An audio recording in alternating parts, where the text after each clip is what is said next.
Seperti biasa ya, kita mulai dengan pelajaran fikih sirah ya, karya Syekh Ramadan Al-Buti rahimahullah taala. Ya. Alhamdulillah kita sudah mendapat setengah kitab ini. Kemarin kita sudah membahas tentang ijla' Bani Nadir, yaitu pengkhianatan Yahudi dari Bani Nadir. Ya, dari situ berujunglah atau menyebabkan sebuah peperangan. Nah, sekarang kita akan membahas peperangan yang bernama Ghazwah Dzatur Riqa. Peperangan Dzatur Riqa. Ghazwah Dzatur Riqa ini terjadi pada tahun keempat Hijriyah ya, atau gampangnya 1,5 bulan setelah kejadian Ijla' Bani Nadir, pengkhianatan Yahudi Bani Nadir.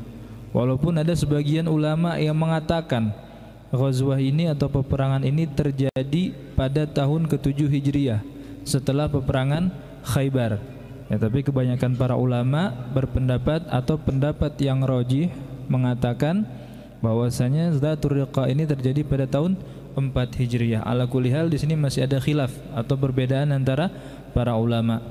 Kita tidak membahas perbedaannya.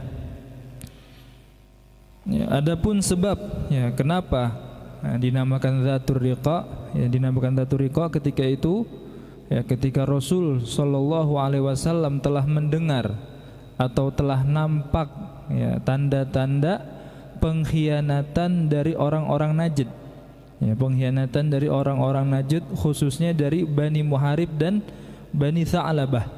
Ya, mereka telah melakukan pengkhianatan terhadap kaum muslimin dengan apa? Dengan membunuh 70 orang sahabat yang Rasulullah kirim untuk berdakwah, untuk mengajarkan mereka agama Islam.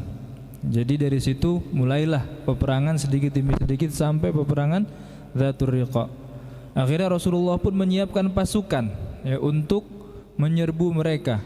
Ya, ketika Rasulullah berjalan dengan para sahabatnya, 6 orang sahabatnya, di situ termasuk Abu Musa Al-Asy'ari.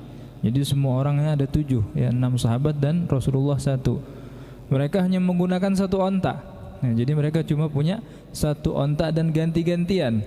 Ya, 1 onta gantian, jadi 7 orang itu kadang Rasulullah naik, kadang sahabatnya, habis sahabat ini yang naik. Begitulah perjuangan mereka. Ibarat kata kalau zaman sekarang cuma 1 motor naiknya ganti-gantian. Ya, habis nganterin ini, yang ini naik. Habis nganterin ini, yang ini naik. Seperti itulah potret atau gambaran ya perjuangan para sahabat radhiyallahu an. Akhirnya ketika itu sebagian sahabat terperosok kakinya ke dalam tanah sampai kukunya itu terkelupas, sampai kukunya itu copot. Akhirnya biar mereka itu tidak merasakan sakit, mereka lipat ya, mereka mengambil sebuah kain untuk melipat kakinya yang tadinya terkena sakit ya, yang terperosok ke dalam tanah dan terkena batu. Makanya dinamakan Dzatur Riqa. Riqa ini artinya apa? Perban ya, atau sebuah bahan, sebuah kain untuk melipat, untuk dijadikan perban kalau terkena luka. Jadi itu sebab dinamakan Ghazwah Dzatur Riqa ya, karena para sahabat yang terperosok itu menggunakan perban untuk memerban kakinya. Akhirnya singkat cerita, ketika Rasulullah sampai ke tempat yang bernama Nakhl ya, tempat ini berada masih di daerah Ghatafan, masih di kota Najd. Ya, memang kata Rasulullah dalam hadis dikatakan, saya telah minhu qarnu syaitan, dari Najd itulah akan timbul atau akan nampak yaitu qarnu syaitan, tanduk setan. Artinya banyak orang-orang dari situ, orang-orang yang brengsek, banyak orang-orang yang pengkhianat ya, dari Najd itu. Akhirnya ketika Rasulullah sampai ke tempat itu, Rasulullah pun sholat ya, melaksanakan yang namanya sholatul khauf bersama dengan 6 orang sahabatnya ya, sholatul khauf. Jadi bagaimana sholatul khauf? Yaitu dijadikan 2 shaf. Nah, sholat ini tertera atau dijelaskan dalam kitab fikih ya. Intinya di situ ada beberapa cara. Di antara caranya yaitu dijadikan sholat itu menjadi 2 shaf, 2 barisan ya. Misalkan sholatnya 2 rakaat, maka imam dan makmum dengan shaf yang pertama ini sholat 1 rakaat dulu ya. Setelah mereka ya, selesai, maka shaf yang kedua baru menyempurnakan, dan shaf yang pertama menjaga ya. Jadi ketika shaf pertama sholat, yang shaf kedua menjaga. Takutnya apa? Takutnya ada musuh menyerang ya, ada musuh menyerang. Dan disunahkan ketika sholatul khauf ini takhfifus shalah, imam jangan lama-lama sholatnya Itu disebutkan di dalam kitab fikih. Kita bahas secara global aja. Kemudian ya, setelah Rasulullah sholat, subhanallah, ya Allah melontarkan, Allah menaruh rasa takut di dalam hati musuh-musuhnya. Ya, akhirnya apa? Akhirnya singkat cerita, perang ini pun tidak terjadi. Ya, Ghazwah Dzatur Riqa ini tidak sampai ya bunuh-bunuhan atau tidak terjadi peperangan antara kaum muslimin dengan orang-orang suku-suku Tha'labah dan Muharib yang ada di Najd. Jadi Allah kasih itu di dalam hati mereka rasa takut. Nah, akhirnya kaum muslimin pun menang ketika itu tanpa ada peperangan, tanpa ada pertumpahan darah. Akhirnya Rasulullah pun dan sahabatnya pulang. Ya, Rasulullah dan sahabatnya pulang menuju Madinah. Ketika Rasulullah sudah sampai di tempat yang penuh pohon dengan rindang, Rasulullah dengan para sahabatnya istirahat, sahabatnya pun berpencar nyari. Jadi ini banyak pohon, sahabat yang ini di pohon yang sini. Untuk apa? Untuk berteduh. Akhirnya Rasulullah pun sendiri berteduh, menggantungkan pedangnya di pohon korma tersebut atau pohon yang lain. Akhirnya apa? Akhirnya datanglah orang Arabi, orang Badui yang kafir. Ada orang Badui yang kafir, ketika Rasulullah lagi tidur dicabut, diambil pedangnya, dihunuskan ke lehernya. Akhirnya kata orang Badui tersebut, wahai Muhammad, man yamna'uka, siapa yang mencegah engkau dari pembunuhan ini?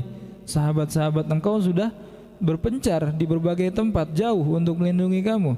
Akhirnya kata Rasulullah, Allah lah yang akan menjaga aku. Subhanallah. Ya, ketika itu Arabi itu, orang Badui itu langsung takut. Ya, Allah tanamkan di dalam hatinya rasa takut sampai tangannya gemetar dan jatuh pedangnya. Ya, lalu orang Arabi itu pun duduk di samping Rasulullah dan Rasulullah memaafkannya. Bayangkan ini udah di leher.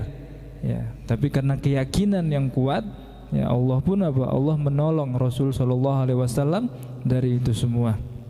Akhirnya setelah itu Rasulullah pun sampai ke Madinah, dan ketika di Madinah, ketika berjalan pun itu Rasulullah menunggu, ya sebelum nyampe ke Madinah Rasulullah menunggu sahabat yang masih ada di belakang, di antaranya Sayyidina Jabir. Ya, ketika itu Sayyidina Jabir ada di belakang. Akhirnya ketika Sayyidina Jabir sudah menjumpai Rasulullah, ditanya sama Rasulullah, malaka ya Jabir, ada apa engkau ya Jabir, kok lama? Wahai Rasulullah, onta saya ini larinya pelan, kata Sayyidina Jabir. Ya maklum ya, kalau ibarat kata ini motornya motor second, jelek. Ya ini onta saya larinya pelan ya Rasulullah, bagaimana biar kenceng, katanya. Akhirnya ya sudah, Sayyidina Jabir kata Rasulullah, kau tundukkan onta itu. Akhirnya ditundukkan onta itu oleh Sayyidina Jabir. Rasulullah pun ikut menundukkan onta itu. Akhirnya kata Rasulullah, ya Jabir, madza fi yadik, apa yang ada di tangan engkau?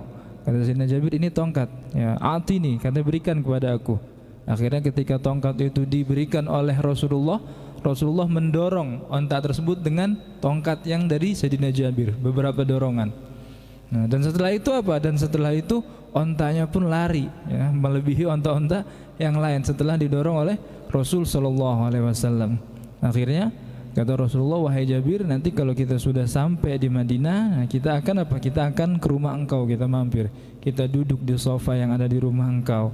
Kata Sayyidina Jabir, wahai Rasulullah, aku jangankan sofa, ya aku pun tidak punya, ya aku tidak punya kursi yang nyaman untuk engkau duduki. Kata Rasulullah, innaha satakun, ya engkau suatu saat akan mempunyai itu semua.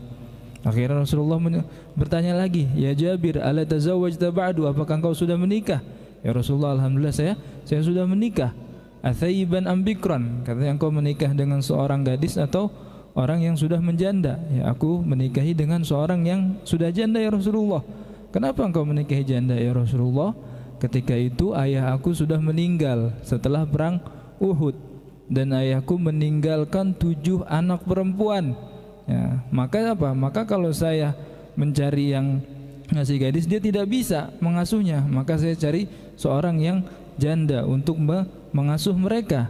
Akhirnya dia pun apa? Dia pun mengasuh adik-adik saya dari ayah saya itu. Kata Rasulullah, asabta, ya engkau benar wahai Jabir, engkau tepat. Ya, akhirnya singkat cerita Rasulullah pun sampai ke Madinah, dan setelah sampai Madinah Rasulullah pun di situ menjaga Madinah, ya menjaga Madinah atau sebagian ya semenanjung atau yang daerah yang dekat dengan Madinah dengan dua orang sahabat. Ketika malam tiba, 2 orang sahabat disuruh jaga oleh Rasulullah. Ya, ketika sahabat dua orang sahabat ini menjaga, salah satunya berkata, ya, wahai sahabatku, engkau ingin jaga di malam pertama atau di malam kedua, di malam yang akhir-akhir? Katanya, sudah, kamu saja yang dijaga malam pertama, aku yang di akhir. Akhirnya sahabat ini pun tidur, salah seorang sahabat berjaga. Sehingga cerita ketika itu musuh ternyata mengintil dari belakang, ya, ketika Rasulullah pulang. Ya, akhirnya apa? Akhirnya ketika sahabat yang berjaga ini sedang sholat, ya, musuh itu pun apa? Memanah sahabat yang sedang sholat. Sahabat ini bernama Abbad bin Bishr. Jadi itu beliau yang menjaga garda terdepan. Akhirnya dipanah dengan satu panah, beliau tetap sholat. Dipanah lagi dengan dua panah, beliau tetap sholat. Dipanah lagi dengan tiga panah, beliau tetap sholat. Lalu selesai, baru beliau tidak kuat dan membangunkan sahabat yang satu. Ketika sahabat yang satu sudah bangun, musuh pun itu lari, ya, karena sudah ketahuan posisinya, maka dia bisa apa? Dia bisa mati.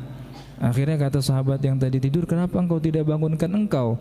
Wahai sahabatku, aku sedang membaca sebuah ayat yang dimana ayat itu memang aku suka.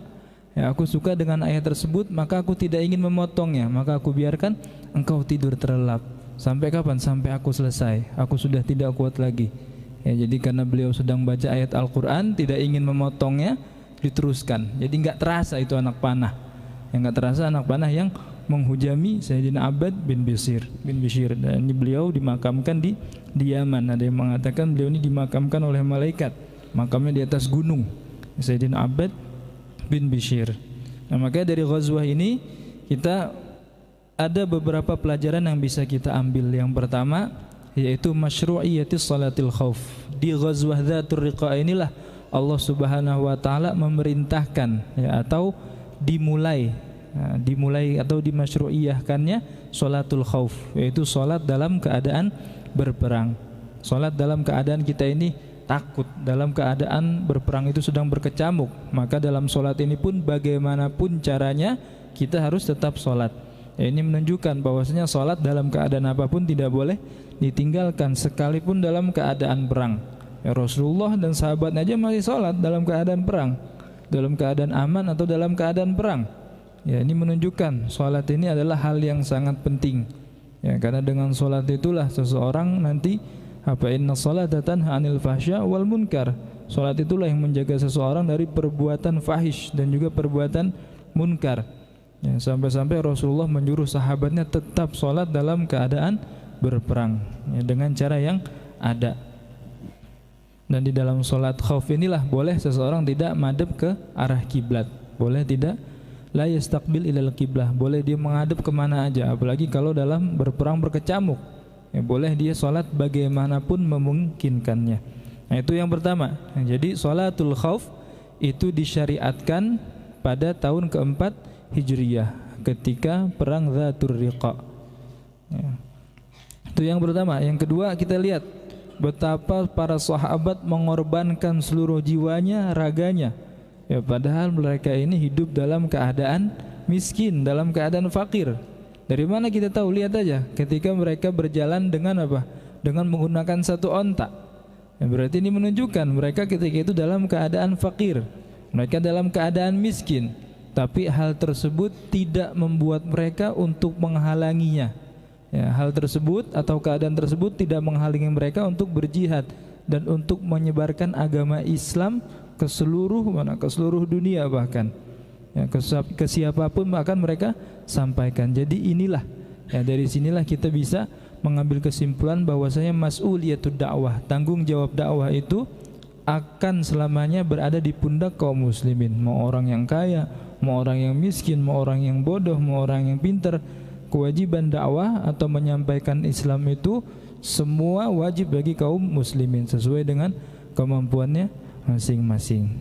Ya, jadi itulah amanah dakwah seperti yang dicontohkan para sahabat. Begitu juga dalam keadaan apapun, dalam keadaan kita senang, dalam keadaan kita susah, tetap, ya, kita harus yang namanya berdakwah, berjuang, berkorban. Ya, itu yang kedua. Yang ketiga, kita lihat bagaimana akhlak Rasul sallallahu alaihi wasallam ketika beliau ketika beliau bermuhadatsah, ketika beliau berbicara dengan Sayyidina Jabir. Ya, jadi begitulah akhlak seseorang. Akhlak Rasulullah ini dikatakan akhlaquhul Quran.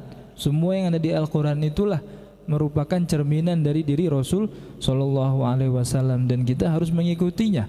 Ya, karena tidak ada yang baik dan yang paling mulia di dunia ini setelah ilmu kecuali apa? Adab. Al ilmu wal adab, ilmu dengan adab. Ya, bahkan ulama mengatakan adab ini lebih diunggulkan daripada ilmu. Ya, karena orang yang beradab tapi tanpa ilmu, maka dia dan setan ini sama. Ya, dia dan setan gak ada bedanya. Karena setan itu makhluk yang tidak berakhlak. Kenapa? Karena dia sombong. Ya, ana khairun minhu, kata setan. Aku diciptakan, aku lebih baik dari dia, wahai Allah. Aku lebih baik daripada Adam. Khalaqtani min nar wa khalaqtahu min tin. Engkau ciptakan aku dari neraka, sedangkan Adam engkau ciptakan dari tanah. Ya, jadi itulah karena dia sombong, karena dia tidak beradab, tidak berakhlak, maka Allah pun melaknatnya sepanjang zaman, sepanjang sejarah. Jadi ilmu dan adab ini adalah dua hal yang tidak bisa dipisahkan. Ketika seseorang berilmu, dia harus beradab, dan begitu juga sebaliknya. Wallahu a'lam bishawab.